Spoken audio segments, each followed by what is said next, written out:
It's been a long day without you, my friend. Oh.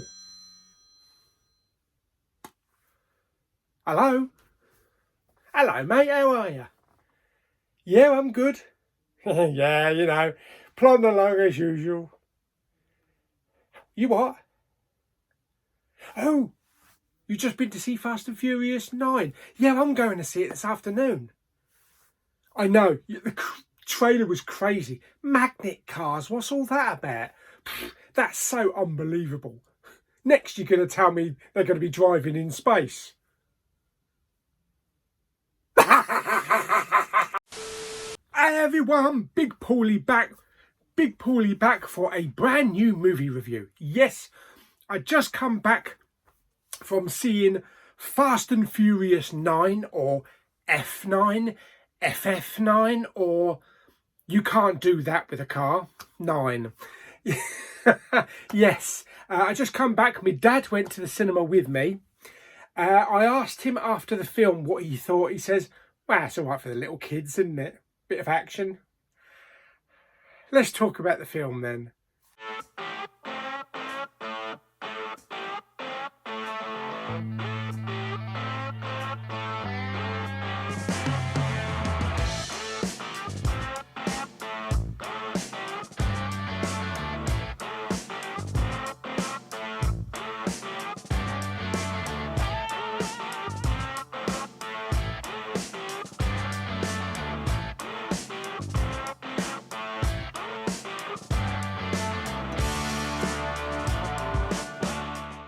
Okay, so Fast and Furious 9, whatever you want to call it, is the 9th in the franchise, directed by Justin Lin, who I believe did 4, 5 and 6, I think. I'm pretty sure he did.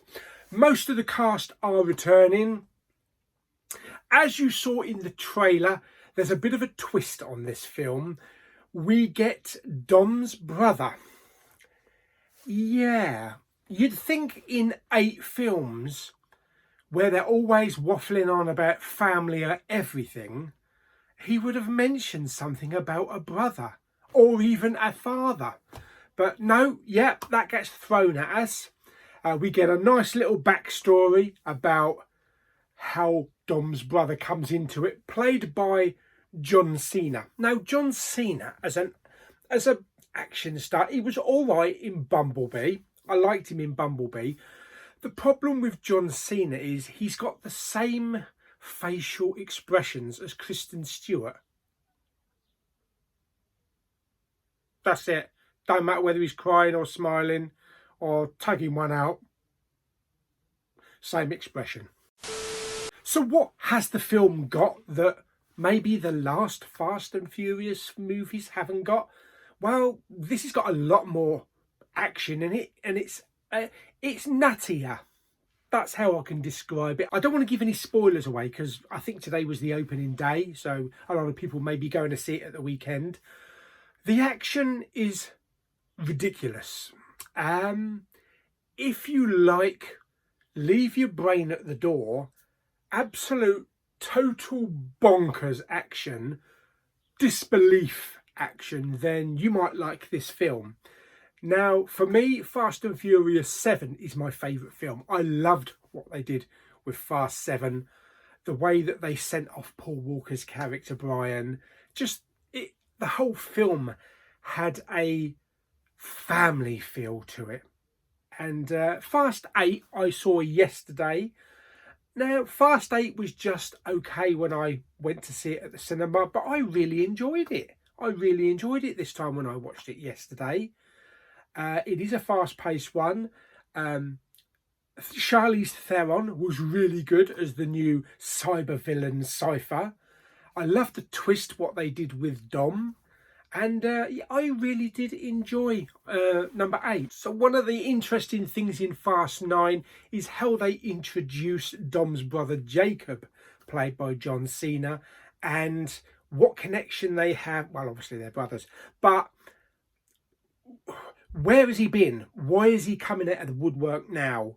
What's the history with these two brothers? And they go into that. They go into the backstory. Another returning cast member is Han. Yeah. Didn't he die? Well, you'll have to watch the film to find out. Everything is explained with Han, so you know how he got out of that sticky situation. The cast are back working as usual, working great as usual. We've got Roman and Tej working together. They kind of split the cast up, so Roman and Tej go off and do one thing. You've got Letty and Mia going off and doing one thing else, and you've got Dom and his brother Jacob doing something else as well. A few of the other characters throughout the last couple of films are thrown in, some for longer clips, some are just like little cameos. We do have an absence of two major cast members who are off doing their own thing, but there is a mid-credit scene at the end of the film which brings one of those characters into it and possibly shows us where we're going to be going with Fast 10. That's right, there's going to be another 2 movies. So the action in this is crazy. There's car chases in the city. There's magnet cars. There's cliff top scenes as you see in the trailer. Absolutely insane action pieces. Mia finally gets some kick-ass action alongside Letty. And Roman and Tej go where no one's gone before. There is an emotional scene in the film in the 3rd act involving Dom, where he gets into a bit of trouble, and it kind of reminded me of Picard when he entered the Nexus in Star Trek Generations. It had that kind of feel and that kind of look to it, so it's kind of unusual, but I think that scene worked. There isn't as much comedy moments in this film as opposed to the previous films. Previous films we've had Mr. Nobody and Scott Eastwood's character, plus we've also had Hobbs and Shaw. They bounced off each other really well. This was more of an action film, a revenge film, and it didn't seem as light as some of the previous films. So to sum it up, basically, if you like absolutely insane action, you're a big action fan, you don't want to think about too much, you want to leave your brain at the door, and you can believe in certain action scenes that are just absolutely ridiculous and no way in hell is that ever possible, then I think you'd have some fun with the film, you'd enjoy it. My dad referred to it to my auntie as a Saturday morning pictures movie for kids. Whether or not you look at it that way, it's entirely up to yourself. Is it a great Fast and Furious film? No, it's not. How would I rate it amongst the other films? Well, all I'm saying is that I enjoyed 5, 6, 7 and 8 more. So this one probably comes in about midway. Also, we get Lucas Black back as well. I don't know what they've done to him or what's happened to him, though. He don't look right. It looks like they've CGI'd a giant head on a small body. So it looks like he's lost an insane amount of weight. I don't know if he's been ill, but he just didn't look right. He looked too skeleton. I think maybe the film was a little bit too long. It's 2.5 hours.